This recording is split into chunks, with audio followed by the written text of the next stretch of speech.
6 దశాబ్దాల నాటి పాత ఆదాయపు పన్ను చట్టం స్థానంలో కొత్త ఆదాయపు పన్ను చట్టం 2025 అమల్లోకి వచ్చింది.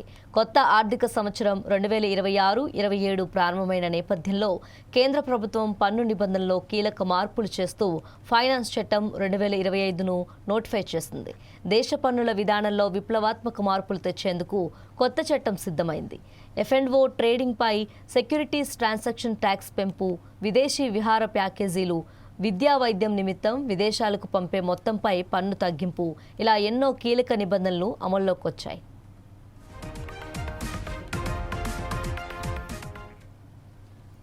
పన్ను విధానాన్ని మరింత సులభంగా అర్థమయ్యేలా మార్చడమే కొత్త చట్టం లక్ష్యం. దీనిలో అసెస్మెంట్ ఇయర్, ప్రీవియస్ ఇయర్ అనే వ్యత్యాసాలు తొలగించి ఒకే ట్యాక్స్ ఇయర్ విధానాన్ని తీసుకొచ్చారు. గడువు ముగిసిన తర్వాత ఐటీఆర్ ఫైల్ చేసినప్పటికీ ఎలాంటి జరిమానా లేకుండా టీడీఎస్ రిఫండ్ క్లెయిమ్ చేసుకునే వెసులుబాటు కల్పించారు.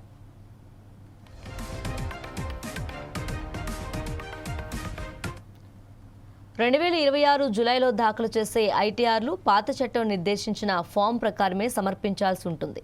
2026 జూన్ నుంచి చెల్లించే ముందస్తు పన్ను మాత్రం కొత్త చట్టం ప్రకారం చెల్లించాలి.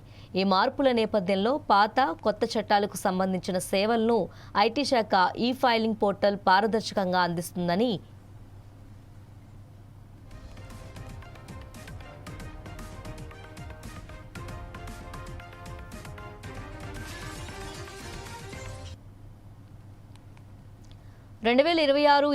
సంవత్సరానికి ఆదాయ పన్ను విభాగం మొత్తం 7 ఐటీఆర్ ఫారాలను నోటిఫై చేసింది.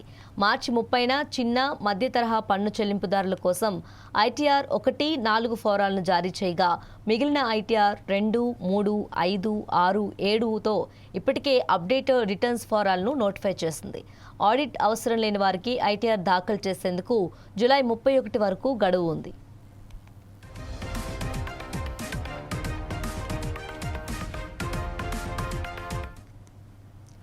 ఐటీఆర్ 1 అంటే వార్షికాదాయం 50 లక్షల రూపాయలలోపు ఉండి వేతనం ఇంకా ఇంటిపై ఆదాయం పొందేవారు సహజ్ దాఖలు చేయాలి.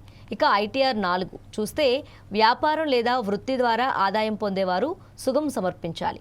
అలాగే వ్యాపార లాభాలు లేకుండా వర్కింగ్ క్యాపిటల్ ద్వారా లాభాలు పొందేవారు ఐటీఆర్ 2, సొంత వ్యాపారం లేదా వృత్తి ద్వారా ఆదాయం పొందేవారు ఐటీఆర్ 3, సంస్థలు, ఎల్ఎల్పీలు ఐటీఆర్ 5, కంపెనీలు ఐటీఆర్ 6, ట్రస్ట్లు ఐటీఆర్ 7 ఫారాలను ఉపయోగించాలి.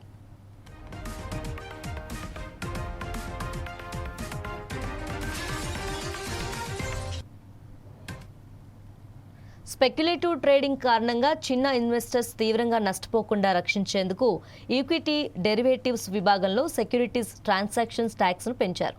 ఫ్యూచర్స్ కాంట్రాక్టులపై ఎస్టీటీటీ 0.02% నుంచి 0.05% చేరింది. ఆప్షన్స్ ప్రీమియం 0.1% నుంచి 0.15%, ఆప్షన్స్ ఎక్సర్సైజ్ పై 0.125% నుంచి 0.15% మారింది. సెబీ అధ్యయనం ప్రకారం 2024-25 ఆర్థిక సంవత్సరంలో F&O విభాగంలో ఇన్వెస్టర్స్ ఏకంగా 1.05 లక్షల కోట్ల నష్టాలను చవిచూశారు. ఈ విభాగంలో ఇన్వెస్టర్స్ సంఖ్య 2024-25లో 1.06 కోట్లు ఉండగా 2025-26 డిసెంబర్కు 75.43 లక్షలకు పడిపోయింది.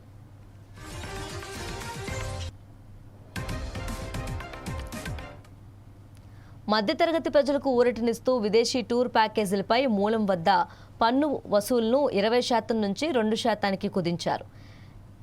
ఎల్ఆర్ఎస్ కింద వైద్య, విద్యా అవసరాల కోసం విదేశాలకు పంపే నిధులపై టీసీఎస్ను ప్రస్తుతం 5% నుంచి 2%కి తగ్గించారు. మరోపక్క ఇవాల్టి నుంచి కంపెనీలపై బ్యాంక్ ఆఫర్లో షేర్లను విక్రయించడం ద్వారా ఆర్జించే మూలధన లాభాలపై వ్యక్తులు లేదా కార్పొరేట్ వాటాదారులకు 12% సర్ఛార్జీ విధించనున్నారు. గతంలో 50 లక్షల రూపాయల వరకు సర్ఛార్జీ ఉండేది కాదు. ఇప్పుడు 50 లక్షల నుంచి కోటి మధ్య ఆదాయం ఉంటే 10% సర్ఛార్జీ ఉండేది. ఈ కొత్త నిబంధనతో పన్ను చెల్లింపుదారులపై పన్ను భారం పెరగనుంది.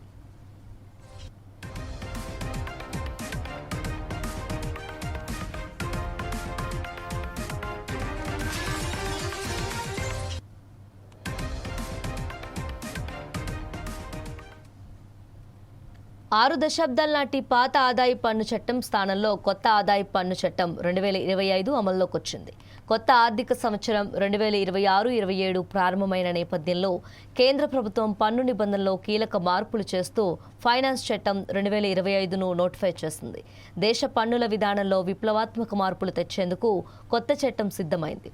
F&O trading, securities transaction tax పెంపు, విదేశీ విహార ప్యాకేజీలు, విద్యా వైద్యం నిమిత్తం విదేశాలకు పంపే మొత్తంపై పన్ను తగ్గింపు, ఇలా ఎన్నో కీలక నిబంధనలు అమల్లోకి వచ్చాయి.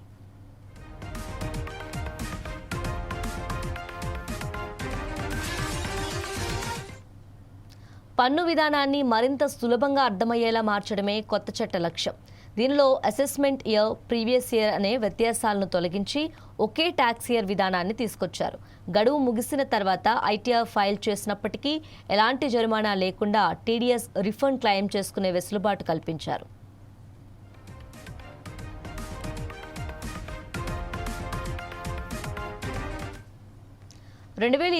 జూలైలో దాఖలు చేసే ఐటీఆర్లు పాత చట్టం నిర్దేశించిన ఫామ్ ప్రకారమే సమర్పించాల్సి ఉంటుంది. 2026 జూన్ నుంచి చెల్లించే ముందస్తు పన్ను మాత్రం కొత్త చట్టం ప్రకారం చెల్లించాలి.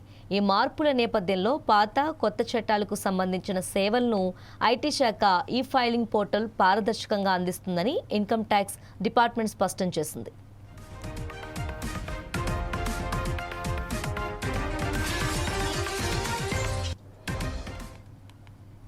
2026-27 సంవత్సరానికి ఆదాయపు పన్ను విభాగం మొత్తం 7 ఐటీఆర్ ఫారాలను నోటిఫై చేసింది. మార్చి 30న చిన్న, మధ్య తరహా పన్ను చెల్లింపుదారుల కోసం ఐటీఆర్ 1-4 ఫారాలను జారీ చేయగా, మిగిలిన ఐటీఆర్ 2, 3, 5, 6, 7తో ఇప్పటికే అప్డేట్ రిటర్న్స్ ఫారాలను నోటిఫై చేసింది. ఆడిట్ అవసరం లేని వారికి ఐటీఆర్ దాఖలు చేసేందుకు జూలై 31 వరకు గడువు ఉంది.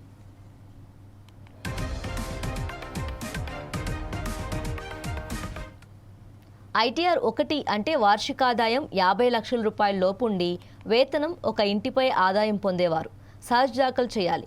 ఇక ఐటీఆర్ 4 చూస్తే వ్యాపారం లేదా వృత్తి ద్వారా ఆదాయం పొందేవారు సుగం సమర్పించాలి. అలాగే వ్యాపార లాభాలు లేకుండా వర్కింగ్ క్యాపిటల్ ద్వారా లాభాలు పొందేవారు ఐటీఆర్ 2, సొంత వ్యాపారం లేదా వృత్తి ద్వారా ఆదాయం పొందేవారు ఐటీఆర్ 3, సంస్థలు, ఎల్ఎల్పీలు ఐటీఆర్ 5, కంపెనీలు ఐటీఆర్ 6, ట్రస్ట్లు ఐటీఆర్ 7 ఫారాలను ఉపయోగించాలి.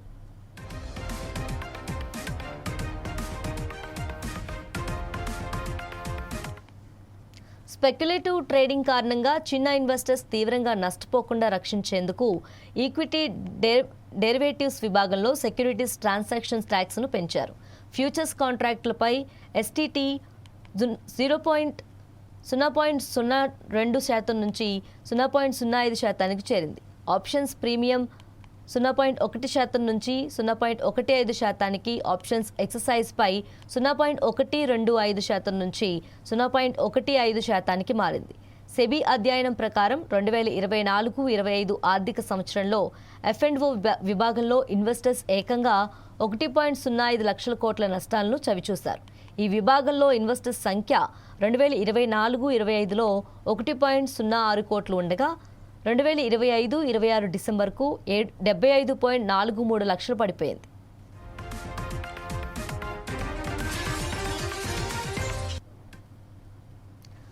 మధ్యతరగతి ప్రజలకు ఊరటనిస్తూ విదేశీ టూర్ ప్యాకేజీలపై మూలం వద్ద పన్ను వసూలును 20% నుంచి 2%కి కుదించారు. ఎల్ఆర్ఎస్ కింద వైద్య, విద్యా అవసరాల కోసం విదేశాలకు పంపే నిధులపై టీసీఎస్ను ప్రస్తుతం 5% నుంచి 2%కి తగ్గించారు. మరోపక్క ఇవాల్టి నుంచి కంపెనీలపై బ్యాక్ ఆఫర్లలో షేర్లను విక్రయించడం ద్వారా ఆర్జించే మూలధన లాభాలపై వ్యక్తులు లేదా కార్పొరేట్ వాటాదారులకు 12% సర్ఛార్జీ విధించనున్నారు. గతంలో 50 లక్షల రూపాయల వరకు సర్ఛార్జీ ఉండేది కాదు. ఇప్పుడు 50 లక్షల నుంచి కోటి మధ్య ఆదాయం ఉంటే 10% సర్ఛార్జీ ఉండేది. ఈ కొత్త నిబంధనతో పన్ను చెల్లింపుదారులపై పన్ను భారం పెరగనుంది.